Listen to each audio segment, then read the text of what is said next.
भी देवी की आराधना का एक स्मरण का सुख है महाराज। ज्योत का विधान है, नवरात्रि में देवी की ज्योत लगती है, अखंड ज्योति लगती है, जवारे बुआए जाते हैं, कलश लगता है। ज्योत का भी विधान है, जिसके यहाँ दिया अखंड जलाया जाता है, अगर वो दिए की लो, दिए की बाती अगर दक्षिण दिशा की होती है तो उसके घर में साल भर में एक घात जरूर होती है।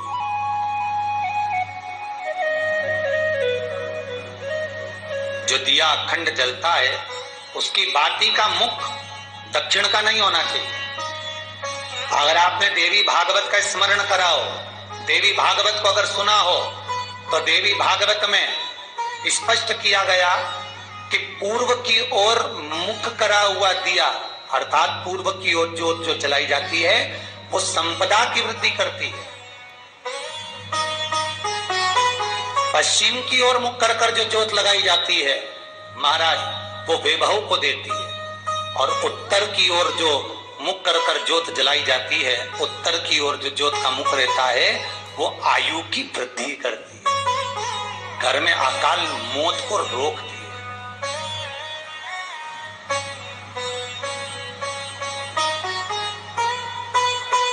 नवरात्रि का जो भाव तत्व है उसको भी अच्छे से समझ लेना।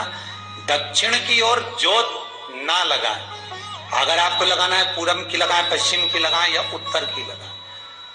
और जितने दिन महारानी जगदम्बा जगतधात्री दुर्गा भवानी, अब की बार माताजी घोड़े पर आई है, हर बार देवी बदल बदल के आती है, इस बार जो नवरात्रे आए वो घोड़े के आए।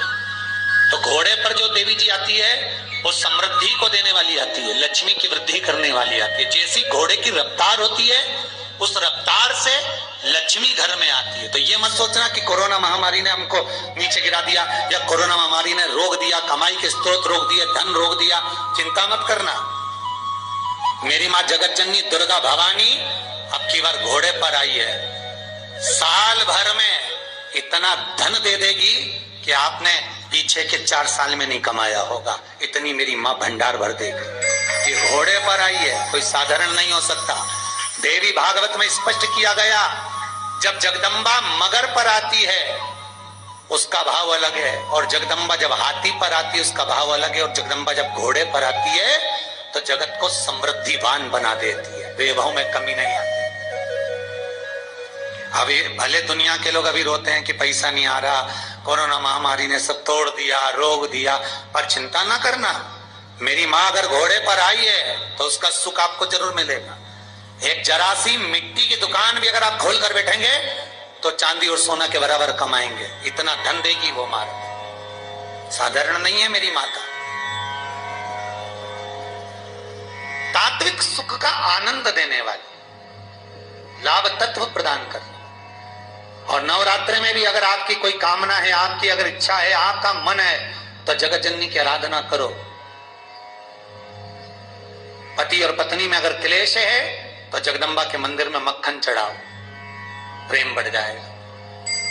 आपको लगता है कि पति कोई अन्य स्त्री से लगा हुआ है या परिवार टूट रहा है, तलाक तक पहुंच गया है, तो माता के मंदिर में आप ध्वजा लगवाइए, उस ध्वजा पर मक्खन लगाकर लगवाइए, आपको लाभ मिलेगा।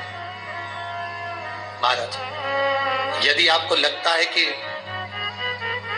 बच्चे बहुत ज्यादा अपशब्द बोल रहे हैं, मुंह चला रहे हैं और प्रेम नहीं रख रहे, तो माता के मंदिर में लाल पुष्प, लाल चंदन और लाल चूड़ी माँ को समर्पित करिए, प्रेम बढ़ेगा। बच्चा कभी आप जी से कम नहीं बोलेगा, प्रेम की भाषा निकलेगी।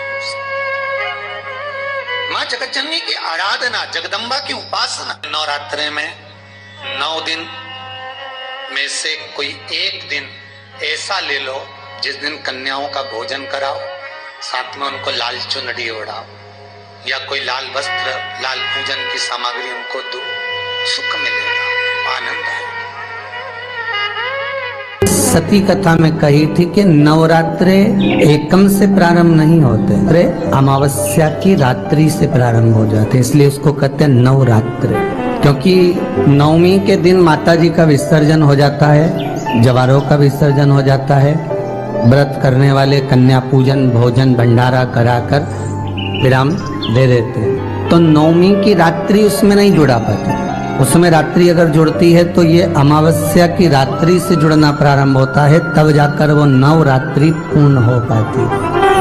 पितृलोक में पितृ जैसे निवास होकर भी इंतजार करते हैं। 4 नवरात्र हैं तो 4 ही श्राद्ध हैं। आज मौनी अमावस्या है, श्राद्ध का विराम हो जाता है और कथा अर्थात नवरात्र प्रारंभ हो जाते हैं दूसरे दिन।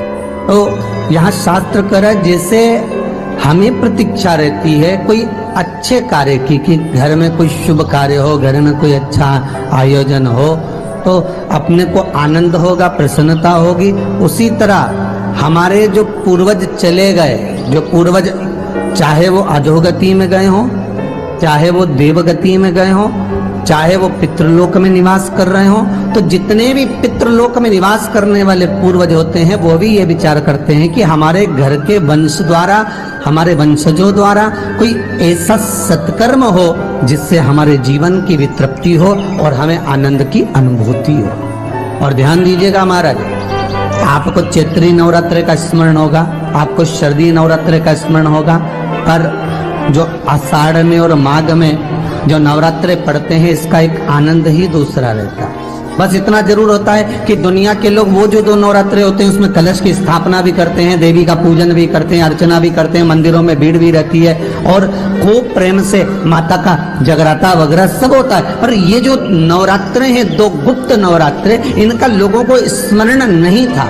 वो तो धीरे धीरे ये टीवी चैनल के माध्यम से कथाकारों ने, वक्ताओं ने स्मरण कराना जब चालू करा, धीरे धीरे बताना, मार्गदर्शन करना जब चालू करा, तब लोगों को ज्ञात होता गया कि कोई गुप्त नवरात्रा भी होता है, उसमें भी देवी की आराधना होती है। ये 4 नवरात्रे अलग अलग अवस्था के हैं, अलग अलग सुख के हैं और अलग अलग आनंद के। आपके घर में पितृदोष है, आपको ऐसा महसूस होता है, तो किसी भी नवरात्रि के पहले जो अमावस्या पड़ती है, जिस दिन अमावस्या रहे उस दिन चावल की कटोरी में एक कपूर का टुकड़ा रख दीजिए, छोटा सा, और कपूर का टुकड़ा रखकर उस कपूर को दरवाजे के बाहर कटोरी में ही, चावल रखी हुई कटोरी में ही उसको पितरों का स्मरण कर कर जला दीजिए। और जलाने के बाद उस चावल को कहीं भी किसी भी वृक्ष की छांव में पक्षियों के लिए डाल दीजिए। शिव महापुराण की कथा कहती है, अगर मान लो पितृ आपको कष्ट दे रहे हैं, पितृ आपको तकलीफ दे रहे हैं, कोई काम नहीं होने दे रहे हैं, या कहीं आपको ऐसा लगता है कि पितरों का दोष है, तो वो पितृ दोष देवी, अब ये जो आप करेंगे ये कब कर रहे हैं? अमावस्या के दिन आप उसको रख रहे हैं, अमावस्या के दिन उसको रखकर रात भर आपने रखा कपूर के साथ में, सुबह एकम पड़ गई, नवरात्रि लग गई, उसी दिन उसको जलाकर आपने पटक दिया। अर्थात उससे देवी और पितृ इन दोनों का आशीर्वाद जो प्राप्त होता है, तो घर में से पितृदोष समाप्त होकर लक्ष्मी की वृद्धि प्रारंभ हो जाती है, कार्य में सिद्धता आ जाती है। और नवरात्रि में भी देवी की आराधना का एक स्मरण का सुख है महाराज। ज्योत का विधान है, नवरात्रि में देवी की ज्योत लगती है, अखंड ज्योति लगती है, जवारे बुआए जाते हैं, कलश लगता है, ज्योत का भी विधान है। जिसके यहाँ दिया अखंड जलाया जाता है, अगर वो दिए की लो, दिए की बाती अगर दक्षिण दिशा की होती है तो उसके घर में साल भर में एक घात जरूर होती है। जो दिया अखंड जलता है उसकी बाती का मुख दक्षिण का नहीं होना चाहिए। अगर आपने देवी भागवत का स्मरण करा हो, देवी भागवत को अगर सुना हो, तो देवी भागवत में स्पष्ट किया गया कि पूर्व की ओर मुख करा हुआ दिया, अर्थात पूर्व की ओर ज्योत जो जलाई जाती है वो संपदा की वृद्धि करती है। पश्चिम की ओर मुख कर कर जो ज्योत लगाई जाती है महाराज, वो वैभव को देती है। और उत्तर की ओर जो मुख कर कर ज्योत जलाई जाती है, उत्तर की ओर जो ज्योत का